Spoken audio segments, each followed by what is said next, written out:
আসসালামু আলাইকুম প্রিয় চতুর্থ শ্রেণীর শিক্ষার্থী বন্ধুরা, আশা করি তোমরা সবাই ভালো আছো। প্রিয় শিক্ষার্থী বন্ধুরা, আজকের ক্লাসে আমরা আলোচনা করব তোমাদের অষ্টম অধ্যায়ের দশমিক ভগ্নাংশ। ঠিক আছে, তো দেখো প্রিয় শিক্ষার্থী বন্ধুরা, আজকে আমরা 120 পেজে 1, 2 আর হচ্ছে 3, ঠিক আছে, এই তিনটি প্রশ্ন নিয়ে আলোচনা করব।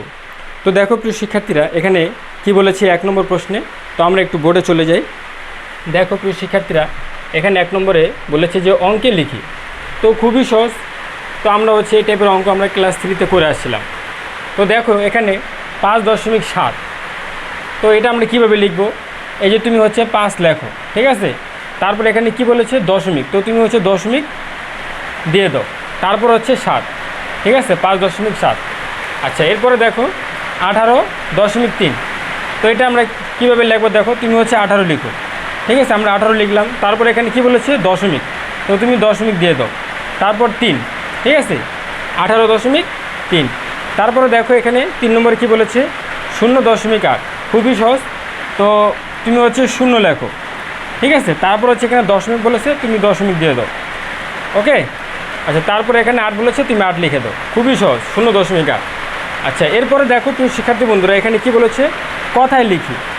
আচ্ছা, তাহলে দেখো এখানে 1 নম্বর প্রশ্নে বলেছে যে 1.4, তো এটাকে আমরা কি করব? কথায় লিখব। তাহলে তুমি 1 লেখো, 1, তারপর হচ্ছে দশমিক, ঠিক আছে, 1 দশমিক, তারপর হচ্ছে 4, ওকে। আচ্ছা, এরপরে দেখো 17.6, এটা আমরা কথায় লিখব। তাহলে 17 লেখো, 17, তারপর হচ্ছে দশমিক, 17 দশমিক কত 6, ওকে। আচ্ছা, এরপরে দেখো 0.9, তাহলে দেখো তুমি 0 লেখো, 0.9, এই যে 9, ঠিক আছে। তো এইভাবে হচ্ছে তোমাদের লিখতে হবে। এরপরে দেখো প্রিয় শিক্ষার্থী বন্ধুরা, এখানে 3 নম্বরে কি বলেছে? 3 নম্বরে বলেছে নিচের জোড়াগুলোর মাঝের খালি ঘরে সম্পর্ক প্রতীক, হ্যাঁ, তোমার হচ্ছে ছোট বড় বা সমান চিহ্ন বসায়। তো দেখো খুবই সহজ, এখানে দেখো এখানে 1 নম্বরে এই যে 2.5, তারপর হচ্ছে খালি ঘর 4.9।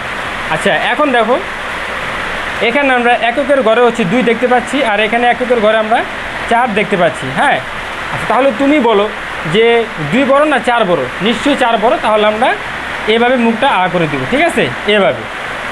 আচ্ছা, এরপরে দেখো 2 নম্বরে কি বলেছে 11.2, তারপর হচ্ছে 23.4।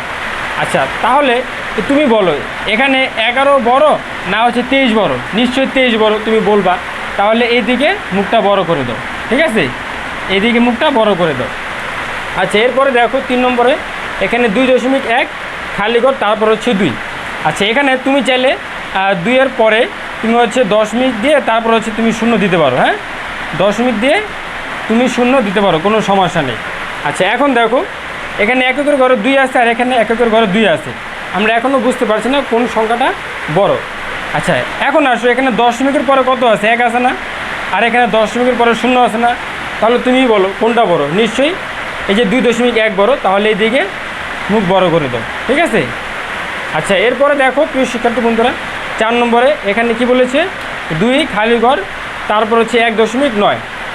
আচ্ছা, তাহলে দেখো এখন আমরা কি করব? তুমি চাইলে এই যে 2 এর পরে দশমিক দিয়ে তুমি হচ্ছে এখানে, আচ্ছা, তাহলে এখন তুমি বলো যে এখানে এককের ঘরে কত আছে? 2 আছে, আর এখানে এককের ঘরে কত আছে? 1 আছে। এখন তুমি বলো কোনটা বড়? 2 বড় না 1 বড়? নিশ্চয়ই 2 বড়, তাহলে এদিকে মুখটা বড় করে দাও। আচ্ছা, এরপরে আসো 5 নম্বরে এখানে 3.4 রয়েছে, খালি ঘর 3.8 রয়েছে। তো দেখো এখানে এককের ঘরে হচ্ছে 3 রয়েছে, আর এখানে এককের ঘরে 3 রয়েছে, তো আমরা এখনও বুঝতে পারছি না কোন সংখ্যাটা বড়। তো এখন হচ্ছে আমরা বড় সংখ্যাটা বোঝার জন্য আমরা কি করব? দশমিকের পরের সংখ্যাটা দেখব যে কত রয়েছে। তো এখানে দেখো দশমিকের পরে 4 রয়েছে, আর এখানে দশমিকের পরে 8 রয়েছে।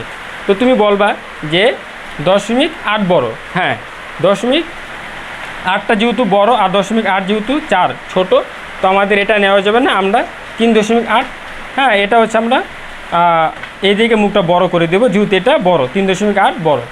আচ্ছা, এরপরে দেখো 6 নম্বরে এখানে কি বলেছে 10/1 খালি ঘর 0.3। এই যে দেখো এখানে 10/1 না, তুমি চাইলে এটা এভাবে লিখতে পারো, তুমি চাইলে এটা এই যে দেখো 0.1 লিখতে পারো, হ্যাঁ, তুমি চাইলে 0.1 লিখতে পারো।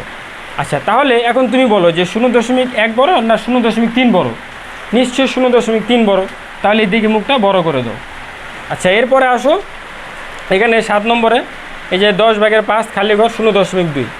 তো একইভাবে এখানে দেখো এই যে 10/5 আমরা সময় এটা এইভাবে লিখতে পারি, 0.5 লিখতে পারি, ঠিক আছে। তারপর হচ্ছে খালি ঘর 0.2। আচ্ছা, এখন বলো যে কোনটা বড়? এখানে দশমিকের দেখো, এখানে দশমিকের পরে 0 রয়েছে আর এখানে দশমিকের পরে 0 রয়েছে, তাহলে দেখো দুইটাই কিন্তু এক। আমরা বুঝতে পারছি না যে কোন সংখ্যাটা বড়। তাহলে তুমি কি করবা? তুমি দশমিকের পরের সংখ্যাটা দেখো এখানে কত রয়েছে।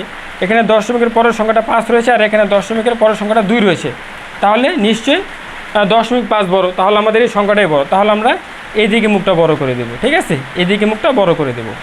এরপরে দেখো 8 নম্বর অঙ্কটা, একইভাবে তুমি কি করবা? এই যে 10/7 এটাকে হচ্ছে তুমি এভাবে লিখতে পারো, এখানে 0.7 লিখতে পারো, ঠিক আছে। আচ্ছা, তাহলে দেখো, তাহলে এখানে দেখো এখানে এককের ঘরে হচ্ছে 0 রয়েছে আর এখানে এককের ঘরে 1 রয়েছে, তাহলে তুমি বলতে পারো যে 0 থেকে তো 1 বড়। হ্যাঁ, একটা হচ্ছে বড়, তাহলে আমাদের কি করতে হবে? আমাদের 1.2 যেহেতু বড়, তাহলে আমাদের এইদিকে মুখটা বড় করে দিতে হবে, হ্যাঁ, এইদিকে মুখটা বড় করতে হবে। তো প্রিয় শিক্ষার্থী বন্ধুরা, আশা করি তোমরা এই অঙ্কগুলো খুব সহজে বুঝতে পেরেছো। তো আজকের ক্লাসে আমরা 1, 2, 3 এই 3টা প্রশ্নের সমাধান করলাম। তো পরবর্তী ভিডিওতে আমি তোমাদের 4, 5, 6, ঠিক আছে, এই 3 টাইপের প্রশ্ন নিয়ে আলোচনা করব। তো আজকের ভিডিওটি এ পর্যন্তই, দেখা হচ্ছে পরের ভিডিওতে। সে পর্যন্ত ভালো থাকবে। ধন্যবাদ সবাইকে।